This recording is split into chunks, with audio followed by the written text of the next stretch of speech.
Hi, I'm Justin Baldoni, and I'm here with ELLE UK to play Ask Me Anything Within Reason.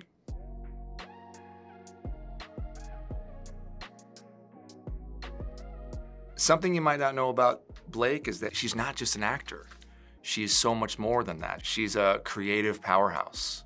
She's a producer, she's a writer, she's a fashion designer. She touched so many aspects of this production, and everything she touched, she made better. She's just a walking, creative. And acting alongside her was incredible because I got real-time feedback of what was working and what wasn't working. I can only be so objective as I'm the character.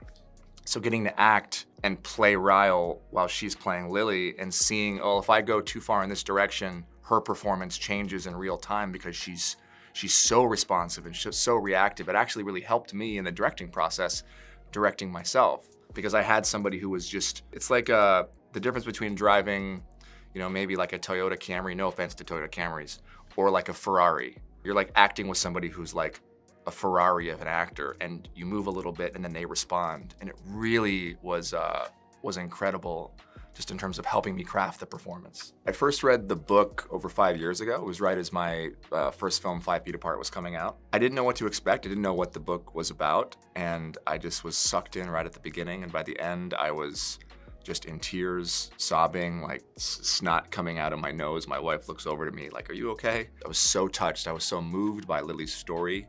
And I just thought that this could be a film, if done right, that could just really help a lot of people. And so we began this process. I wasn't originally gonna act in this movie. I was just planning on directing it. But throughout the process, when we were optioning the book, Colleen had sent me an email and just said, "Have you ever thought about also maybe acting in it? Maybe considering Ryle?" And that got me thinking, like, if she thought I could do it, then maybe I could do it. I had acted and directed one episode of a show I was on called Jane the Virgin, which was very different.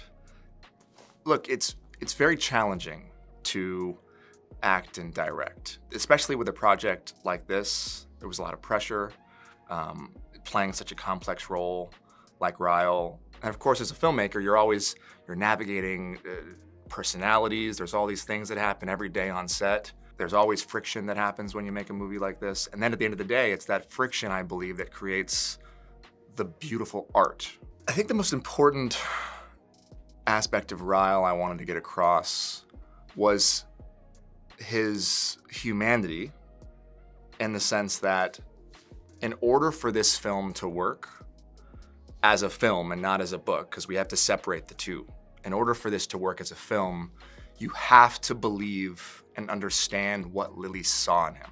So you have to believe that there's real love there. So he has to be charming, he has to be interesting, they have to have banter. And you have to see him through Lily's eyes through the first half of the film. So I wanted to show his humanity, his charm, his charisma, and at the same time make sure that none of that ever justified any of the terrible things he does in the movie, because there is nothing you could ever do or say to justify what he does. And yet, he's a human. He loves and he feels and he's had his own trauma, and I wanted to show his humanity. What's coming to mind right now is one of my favorite moments on set was when we had young Isabella, who was playing young Lily. And young Isabella this was like her first big film. And I was so excited to work with her and see how she had kind of portrayed Blake in the way that Blake was portraying Lily. When we filmed the first scene with her, I remember looking through the lens, she just lit up the screen and it felt like I was watching a young Blake Lively. And at that moment, I just knew this was gonna work. And I just remember like getting chills and feeling so excited because nobody really knew how we were going to do this and that there was 2 timelines in the film. It is a heavy film. There were light moments. I mean, like every time Alyssa and Marshall are on screen, they're such light characters and they're so filled with joy, and as people, they're so wonderful. So, I think any scene with Hassan Minhaj was just so much fun. Him and I go back and we're very good friends. I think for me, it was acknowledging how imperfect I am and how I've been hurt by the very same system that continues to perpetuate harm. as a boy growing up, I didn't really have anybody to give me that feedback. And so all the feedback that I ever got was from the women in my life, who still are the ones who continue to give me that daily feedback. There was this idea growing up as a boy and becoming a man that we weren't allowed to have feelings or show them. We weren't really allowed to have opinions, if you will, on the world, because nobody cared about what we really thought.